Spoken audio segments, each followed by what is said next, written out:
Muy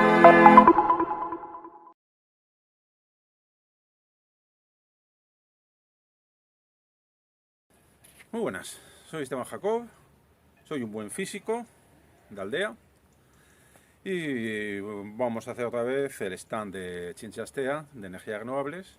Pues en vez de hacerlo ahí en vivo en los stands como hacíamos en la feria, este año de nuevo vamos a hacerlo pues online. Hombre, el año pasado lo hice online y quedó la cosa, pues a mí me gustó bastante. Porque grabé un poquito la charlita esta de 8 o 10 minutos, la colgamos en YouTube y la ha visto bastante gente. Así que bueno, más o menos contento en ese aspecto. Además yo me lo pasé muy bien. La verdad es que a mí estas cosillas me gustan mucho. El año pasado, si os acordáis, los que lo visteis, estuvimos viendo un poco el tema de molinos, como el aire tiene energía cinética que se pierde al pasar por el molino. También vimos el tema de la cocina solar, una parábola, en el que todos los rayos se concentran en el foco, en este caso el foco es una cazuela, y se puede utilizar para calentar agua, para cocinar, para esterilizar agua, un montón de aplicaciones. Y finalmente también vimos un motor Stirling, que es un aparatito muy bonito, una forma muy bonita de convertir directamente el calor del sol en movimiento. Movimiento circular en este caso, pues bueno. Entonces este año vamos a cambiar un poquito de temática, para no ser todos los años lo mismo, y vamos a ver, pues, por ejemplo, cómo se calientan más las cosas negras que las frías, con el sol. También vamos a utilizar el calor del sol para calentar agua. Esa agua la podemos utilizar pues, para ducharnos, para lavar, para todo lo que se necesita últimamente, para calefacción incluso. E incluso vamos a ver, ya que estamos hablando del sol y cómo aprovechar su energía, vamos a ver pues cómo se mueve la Tierra alrededor del sol y cómo influye eso, que todas las estaciones no sean iguales. Ya por ejemplo, que estamos ya en otoño, pues los días están acortando muy rápidamente y en cambio en invierno son los días bastante cortitos y en verano mucho más largos. Y con esas tres cosillas pienso que vamos a tener suficiente para ver esta charla y para ver aquí pues 8 o 10 minutos de ciencia en la vida real, que es la que me gusta. A ver si el año que viene por fin podemos hacerlo en vivo en el Vizcaya Getoa y en la Tabacalera y así pues nos vemos las caras, porque así hacerlo, pues hombre, vosotros me veis a mí, mola, pues yo no os veo a vosotros, no mola. ¿De acuerdo? Vamos allá. En los experimentos que vamos a hacer hoy vamos a necesitar medir temperaturas. Claro, podéis creer que digo que esto se calienta, esto se enfría, esto más caliente, pero bueno, lo que tenemos que hacer siempre los físicos, los científicos, es medirlo todo. Entonces, para medir temperaturas tenemos dos aparatitos aquí. Uno ya lo utilicé el año pasado, simplemente pues un medidor de temperatura, este es del Lidl, funciona suficientemente bien y tiene, bueno, pues que puedes medir las temperaturas, cosas. Me dice que la cazuela está a 27,2 grados, de ahí no se ve, que yo, por ejemplo, estoy a 28, que mi mano está a 32, es un poquito más caliente. Al final la temperatura de las cosas depende no solo de su temperatura, de cómo está a la temperatura en que está, sino mejor dicho, la lectura que se hace de esa temperatura depende del tipo de superficie que es y demás. Lo mismo un metal que un textil, que la piel, etcétera. Pues bueno, para hacer comparaciones ya nos vale. Y este año me han dejado una maquinita bastante más divertida, que es pues un medidor, una cámara termográfica, mejor dicho, que esta pues nos permite ver, aunque en la pantalla no se ve, aunque he hecho un montón de, tiene la capacidad de la posibilidad de hacer fotos y he hecho bastantes fotos de serpentín, de todo ello. Entonces, con esto tenemos la ventaja de que podemos hacer fotos, nos indica cuál es la temperatura que hay en cada punto y mediante un programa en el ordenador también podemos analizar las imágenes con más cuidado. Y la he utilizado bastante en los experimentos de hoy y así vais a poder ver que efectivamente lo que os he contado de que el agua en ese serpentín se calienta es cierto, de que las cosas negras se calientan más que las frías es cierto, etcétera. ¿De acuerdo? Nos comentaba que los colores negros absorben más la temperatura que los objetos blancos. Antes he dicho fríos, objetos blancos, obviamente. Yo lo que he hecho ha sido pues, colocar en el suelo de casa un trapo blanco y un trapo negro. Y bueno, pues vemos que su temperatura está a 28 grados, todo ello, todo el suelo. Pongo la imagen también en infrarrojos y vemos que tienen los dos prácticamente el mismo color, están los dos a la misma temperatura. He sacado los dos tapos a la calle y los he dejado aquí pues 3 minutos así, y vemos que la campa pues está a 35 grados, 36, hacía bastante calor. Todo esto también se ve muy bien viéndolo con los colores de la cámara infrarroja. El trapo blanco está en 34 grados así, en cambio el negro, pues al mismo tiempo ha subido casi a 50 grados, 29, 50. Es decir, que efectivamente vemos que las cosas negras tienden a calentarse bastante más, con lo que podríamos pensar en calentar agua, en coger un depósito muy finito de color negro, meterlo en una caja invernadero que se caliente y ese agua hacerla pasar por un serpentín mediante unas conexiones para calentar agua.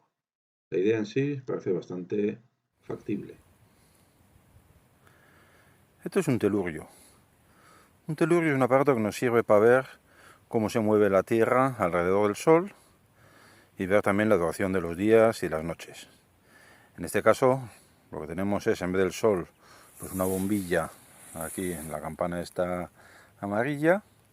Tenemos una lente Fresnel que hace que la luz salga más o menos paralela, como si fuese así un tubo que va hasta la Tierra, y así podemos ver pues en la Tierra cómo va iluminando una parte u otra. Si la Tierra girase perfectamente alrededor del Sol no habría mayor problema, pero el tema es que, como vemos, el eje de la Tierra está inclinado y por eso pues, los días y las noches no son iguales en todas partes. Y aquí tenemos pues un display, un dibujo en el que podemos ir escogiendo en qué fecha queremos ver las cosas.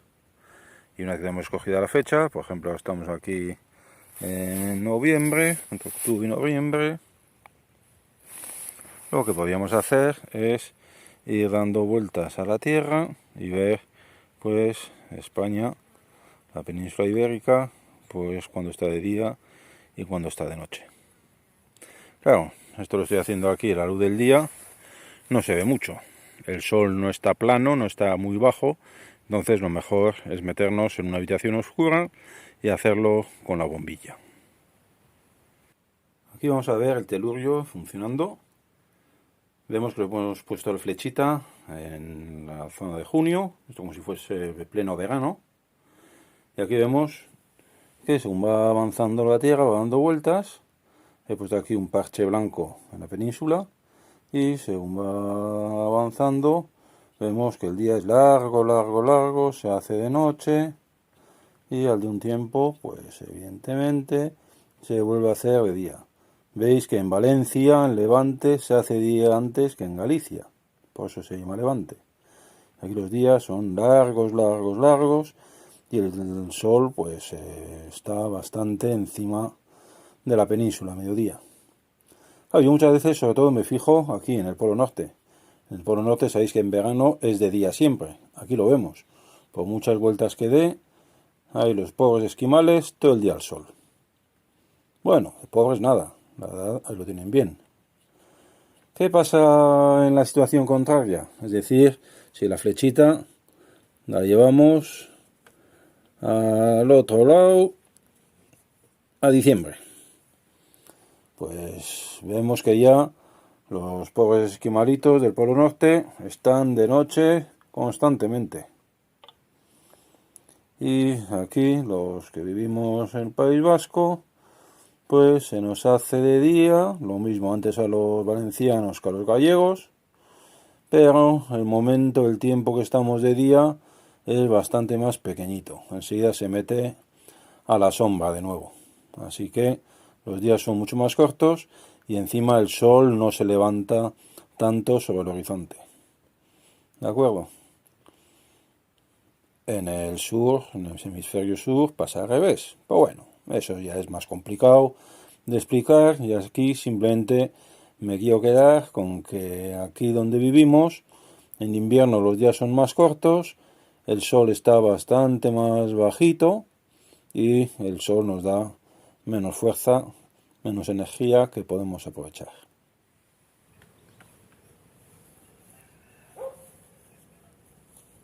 Pues aquí tenemos un calentador termosolar de agua. Como veis, consta de los tres elementos que hemos comentado. un captador solar, unas conexiones y luego hay finalmente un serpentín que es el que calienta el vaso de agua. También hemos puesto un termómetro para poder controlar o ver cómo está calentando el agua y pues realmente con esto lo que vamos a hacer es ponerlo a funcionar. De luego, si os fijáis aquí no tenemos nada, solo tenemos una caja con algo de aislante. Dentro está pues dos chapas muy finas pegadas, soldadas todo alrededor, que va a ser la que pille el calor. Pero lo que vamos a intentar hacer es mejorar este dispositivo. Para ello vamos a poner otra tapa por la parte de atrás, también aislada, y por delante vamos a poner un cristal que va a ser el efecto que va a hacer el efecto invernadero.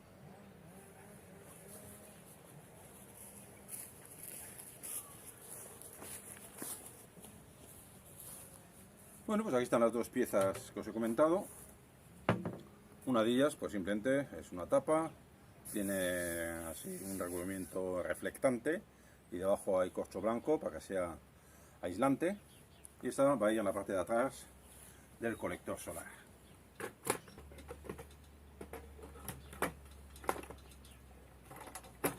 Hecho. Y lo que vamos a hacer con este cristal es crear el efecto invernadero. El efecto invernadero, habéis oído hablar mucho de ellos, de los gases de efecto invernadero, del CO2 que hay que quitar, y realmente sí que es cierto. Entonces, con esto lo que hacemos con el efecto invernadero es dejar que pase la luz y su calor del sol, son los rayos ultravioletas. Y los rayos ultravioletas tienen la particularidad de que atraviesan perfectamente el cristal, calientan la chapa negra, calientan el agua que hay dentro, pero una vez que se calientan las cosas, emiten rayos infrarrojos y esos sí que no pueden salir por el cristal. Es decir, que ese calor se va a quedar encerrado dentro de esta cajita en la que va a circular el agua. Ese es el problema que tenemos con el efecto invernadero en la Tierra. Tenemos una capa que nos está rodeando toda la Tierra con gases de efecto invernadero, el calor del sol entra, pero el calor del sol no puede salir, se nos queda ahí almacenado y se va calentando poquito a poco la Tierra, pues con todo lo que sabemos que está sucediendo con el cambio climático. Este montaje tiene la ventaja de que es completamente automático, no hace falta ni más energía para mover el agua. El agua se va a mover porque está más caliente, entonces el agua aquí se va calentando, la parte más caliente tiende a subir y la parte más caliente al tender a subir pasa por este tubo, empuja el agua fría que está, pasa por todo este serpentín, se enfría y vuelve a entrar por debajo al panel solar. El esquema básico pues es este. La radiación solar pega en el panel, calienta la chapa negra por la que circula el agua, por diferencia de temperatura va subiendo para arriba, calienta el depósito por ese serpentín y ese agua vuelve otra vez al panel. Es decir, no se mezclan las dos aguas, la del panel y la de consumo. En el consumo pues se saca el agua por la parte de arriba, que está más caliente que abajo. Así de sencillo. Este es el sistema completo montado en la campa. Como veis tenemos aquí el panel, que es donde se calienta el agua, gracias al sol, se calienta, pasa por este tubo de aquí arriba, se mete por todo el serpentín, lo va calentando, se calienta el agua de fuera del vaso y vuelve hacia aquí. Ya por dentro se vuelve hasta esta esquinita. Y así este panel se va calentando, el agua va subiendo y va circulando automáticamente. Bueno, casi aquí lo más bonito es ver cómo empieza a funcionar el sistema. Aquí estamos viéndolo con la cámara termográfica, le he quitado el vaso.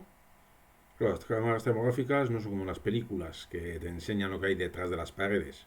No, una cámara termográfica te enseña la temperatura que ve, la que hay en la superficie.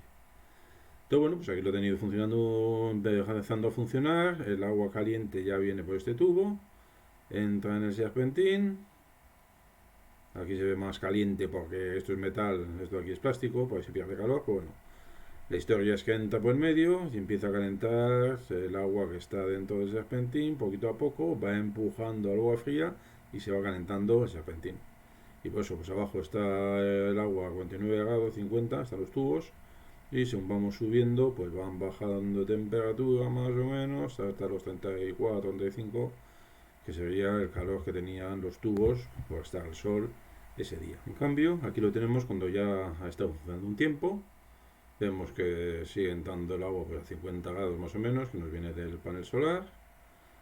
En cambio, en el serpentín, que lo sigo teniendo sin agua, pues la temperatura prácticamente sigue siendo la misma. Arriba se enfría un poquito y ya pues el agua vuelve por el tubo que va a la parte de abajo del panel. Es agua bastante más fría, bueno, algo más fría que la que sube. Y aquí realmente esto hace una estufa y va calentando el agua del vaso que pondremos enseguida a su alrededor. Aquí lo tengo ya puesto con el vaso funcionando. El agua sigue entrando a bastante temperatura, menos. Y realmente todo el vaso está, todo él, a la misma temperatura. ¿De acuerdo? Es porque realmente lo que estamos viendo aquí es el vaso calentado por el agua. Entonces ahí no se ve el serpentín, obviamente, esto no atraviesa el cristal, pero vemos que en la superficie del vaso está a 36 grados más o menos. Y aquí tenemos el panel funcionando. Claro, si lo vemos en plan termográfico, pues mucho mejor. Vemos que en la parte de abajo pues está el cristal que está encima del panel a 45 grados. Y según va subiendo el agua, como decía antes, automáticamente, porque pesa menos, pues en la parte alta del panel alcanzamos los 65 grados. Claro, eso es el panel, en este caso incluso el cristal que tapa el panel. El agua pues sale a unos 63 grados y a partir de ahí ya se mete la manguerita esta, que es la que lleva el agua caliente al serpentín, como hemos visto antes. Veis que hay una diferencia de temperatura ya bastante baja y como os comentaba antes, funciona de forma automática total, sin necesidad de aporte de energía para que se mueva el agua. Y aquí tenemos una imagen pues, de otro día, que ya está funcionando con bastante viento. Vemos que no hay tanta diferencia de temperatura en el panel desde fuera, el viento de fuera lo enfría. El agua que llega del serpentín está a 44 grados. La que sale está, bueno, se acaba de ver todo bien. Entonces está más caliente, obviamente. 50 vemos, incluso más puede ser. Y luego también vemos aquí pues el vaso de expansión, que es donde está la parte más alta, la parte más caliente del agua, pues está bastante caliente. Y el vaso, pues de nuevo lo tenemos a 37 grados o así. Es decir que bueno, el agua sí que lo ha calentado, aunque como hace bastante viento y este sistema no está nada optimizado, optimizado sería pues este vaso, en vez de estar así al aire para que lo veamos, tenía que estar completamente aislado y estos dos tubos, el de ida y el de vuelta, pues también tenía que estar perfectamente aislado porque por ahí se escapa calor. Y más o menos, hombre, el sistema es este y funciona bastante bien.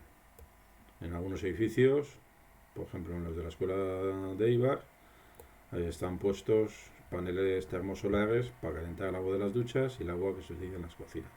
Bueno, pues esto ha sido todo por hoy. Espero que os haya gustado. Hubiese dedicado más tiempo a muchas cosas, hemos visto bastantes juguetes, bastantes cosillas. Al final la ciencia, pues si se toma como un juego, es mucho más divertida. Entonces bueno, espero que hayáis disfrutado con todo esto y el año que viene espero veros en vivo. Si tenéis cualquier cuestión, cualquier cosa, preguntéis a los Chinchastea, que os pongan en contacto conmigo y se os contestaré a todas las preguntas que me queráis hacer. ¿De acuerdo? Pues muchas gracias y hasta otra.